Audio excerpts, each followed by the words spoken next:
music, Richard. It had me sort of... Yeah, what do you think of it? What do you think of our new business music? I like it. I like it. It's pretty funky. It is. All right, 680's business news editor Richard Southern joins us now. Happy Monday, Richard. Happy Monday, Cynthia. How you doing? I'm very good. How about you? Pretty good. All right, landmark deal in the Canadian marijuana sector today. And this is interesting. It combines cannabis with Corona. It sure does. It's really interesting. Constellation Brands, the third largest U.S. beer maker, the company that makes Corona beer, is taking a nearly 10% stake in Canopy Growth. This is Canada's largest medical marijuana producer. And of course, this is one of the companies that will be supplying the recreational market next summer. So it's a deal that lends major credibility to the Canadian marijuana sector. It could also open the floodgates to other major investment. Big tobacco rumored to be the next to come along. So of course, it begs the question, are we going to see pot beer and pot wine on the way? Probably not, Cynthia. As you know, the province of Ontario didn't even want to sell marijuana in the LCBO, close to alcohol, let alone combine the two products. What you'll probably see is Constellation come out with a non-alcoholic marijuana-infused beverage. So big deal here. Very interesting one. Canopy Growth stock up a whopping 19% on the news today. Interesting, and it kind of makes sense that these companies will want to expand into these other areas. Sure does. And like we say, big tobacco will probably come along next because people are smoking less cigarettes, but here's a brand new marijuana industry for them to get into. Exactly, a raison d'etre. So meanwhile, the TSX was smoking hot again today, crossing a major milestone. This is a big one. It sure is. The 16,000 point mark. The TSX closing above that for the first time. Fresh record. TSX is up 4 3/4% on the year. The price of oil really helped today as it closed in an 8-month high above $54. By the way, the price of gas not expected to change here in Toronto tonight. Bay Street back in business after a rough start to the year. It's up about 7% from the September lows. But Cynthia, we saw losses on Wall Street today, and the analysts were chalking that up to all the drama in Washington, the indictment of Paul Manafort pulling the Dow down more than 80 points today. Interesting to watch that and the political ramifications having the impact on the stock market. And do you think that dip will last long, or will it rebound quickly? If history this year shows us anything, it's that it won't. The markets have surged to record highs repeatedly on Wall Street. Traders have really not paid much attention to the drama in Washington. But who knows, now that there are charges, maybe we'll see Wall Street pay a bit more attention.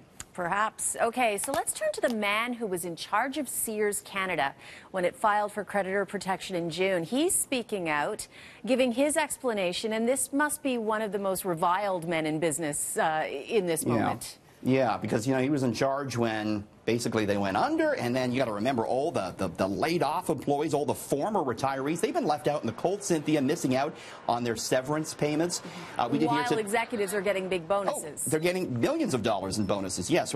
Sears former executive chairman Brandon Strenzel says his plan to buy the retailer was well-reasoned, but he says the creditor protection process was biased towards liquidation, and he says to the former employees, he says he's sorry. Take a look.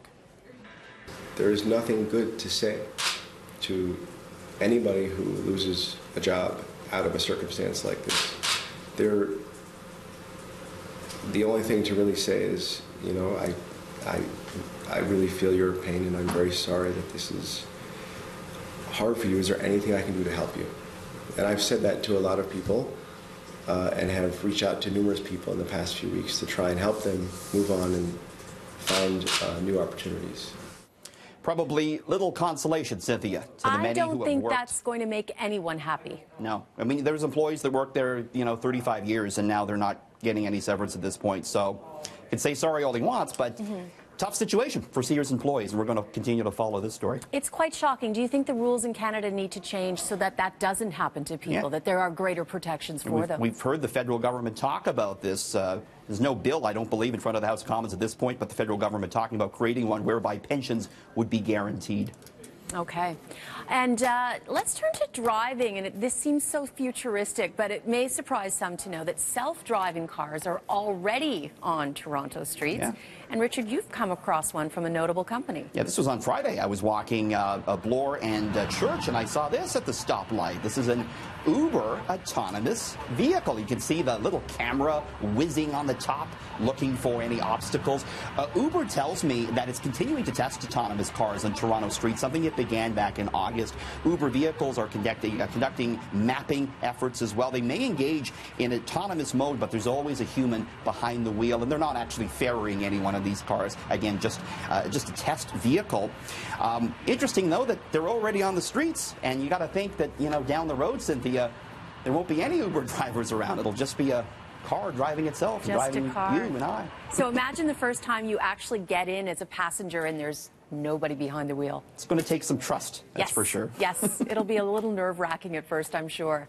Okay, let's turn to global butter prices. They're surging. First of all, why?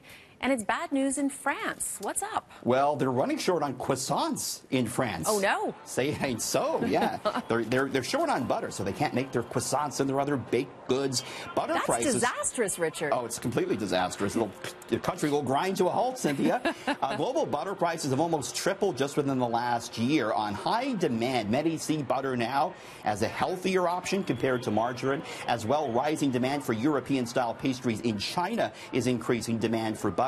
French retailers refuse to increase their butter prices amid a bit of a price war there. So the dairy producers are looking to sell their butter for higher prices elsewhere, which is why they're running short in France and running short on those delicious croissants. Aha, very interesting. Well, good to know. Thank you very much, Richard. Always awesome to talk to you. Thank you.